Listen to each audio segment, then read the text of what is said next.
interpretações e usos da história. Começo com uma expressão, com uma frase, pode ser uma frase batida, uma frase retórica, banal, mas que nem por isso é menos verdadeira. Não há cidadania, no sentido forte da expressão, sem o conhecimento da história. O cidadão, como um tipo ideal, isto é, um tipo que, na nossa idealização, preenche uma série de requisitos, é aquele que acompanha a vida social e política, que se informa pela leitura dos jornais e revistas, a televisão é uma coisa um pouco mais complicada, se informa pela mídia eletrônica, que intervém em maior ou menor grau na vida social, como integrante de ONGs, participantes de atos públicos, participantes de partidos políticos. Infelizmente, os partidos políticos não nos animam muito a participação, trabalhadores voluntários, etc., etc. Nessa lista, eu estou dizendo uma lista ideal que conforma a cidadania, eu incluo a necessidade de um razoável grau de conhecimento histórico.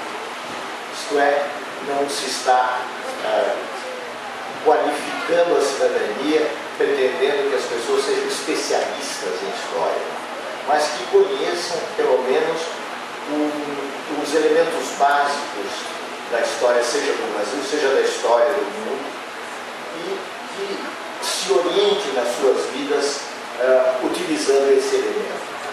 Essa é uma das formas de configuração plena da cidadania ao lado das outras que eu já incluí.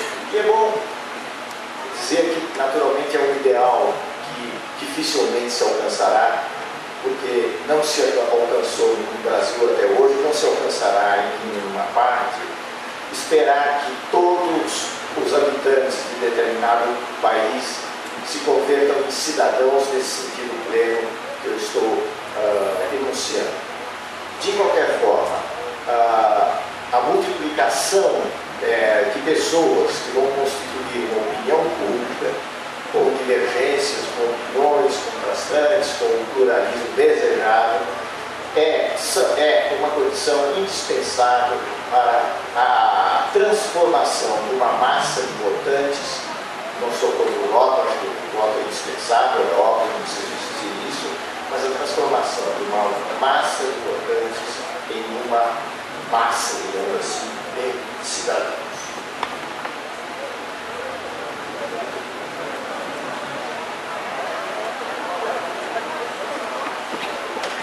Bom, dito isso, eu vou passar a uma questão.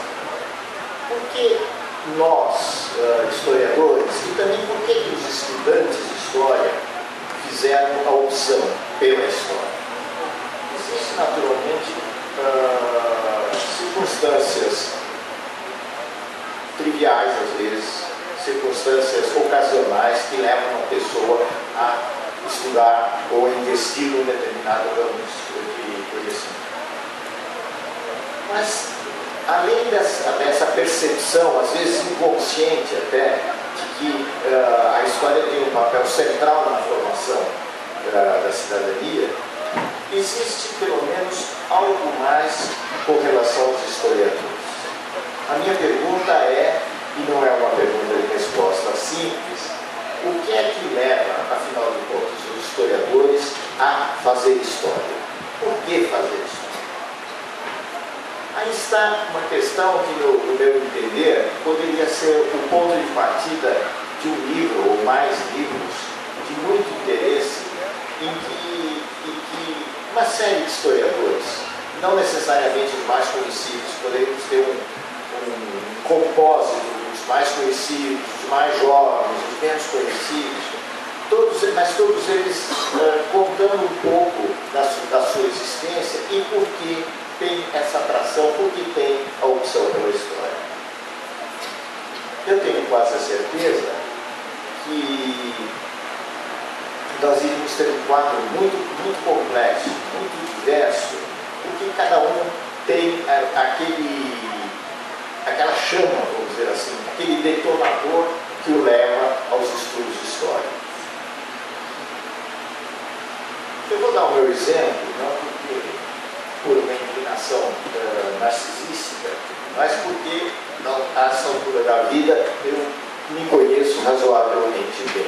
Então, posso dar o exemplo de mim mesmo, porque a história me interessou. Com isso, eu faço um pouquinho de autobiografia, mas para exemplificar um caso de alguém que se transformou em historiador e por que se transformou em historiador. Essa história tem muito a ver com o contexto familiar, no meu caso. No curso da Guerra da Espanha, a guerra entre franquistas e nacionalistas, franquistas e republicanos, isto no começo dos anos 30, meados dos anos 30 do século passado, nessa época, o meu avô ainda vivia e ele se tornara cego, mas tinha um enorme interesse por manter o conhecimento dos fatos na esfera mundial. Era isso que me interessava mais de perto. Para dizer a verdade, a integração dele no Brasil, ele estava no Brasil por essa época, uns 10, 12 anos, e a integração dele no Brasil não ia a ponto de se preocupar em detalhe com a política brasileira. Mas ele tinha um enorme interesse pela política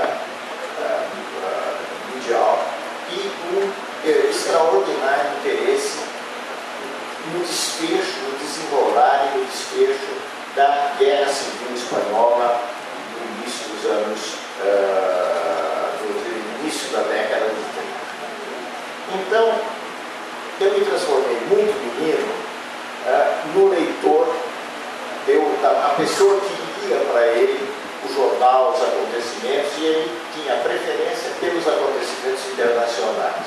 Então, tão logo eu fui alfabetizado e consegui ler razoavelmente, fluentemente, eu me tornei uma espécie de narrador em segunda mão para o meu avô.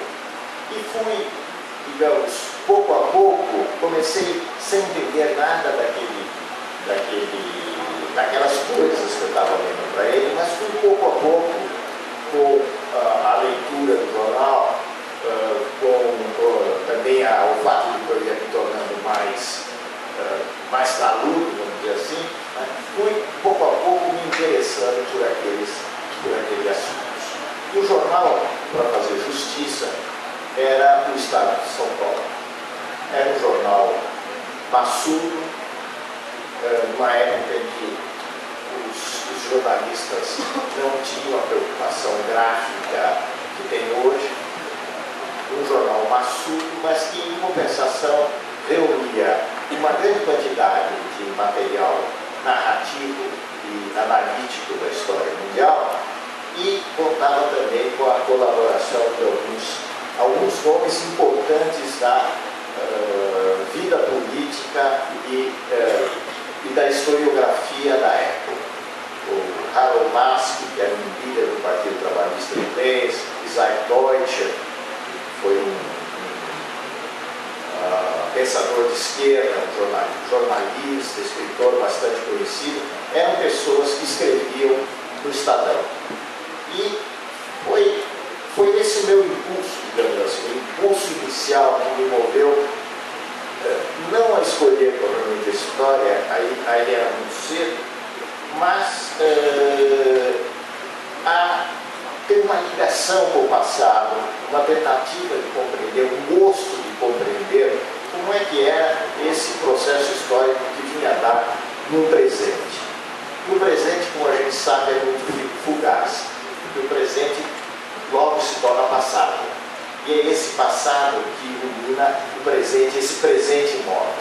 Então, essa percepção, eu não tinha com essa clareza, mas essa percepção pelo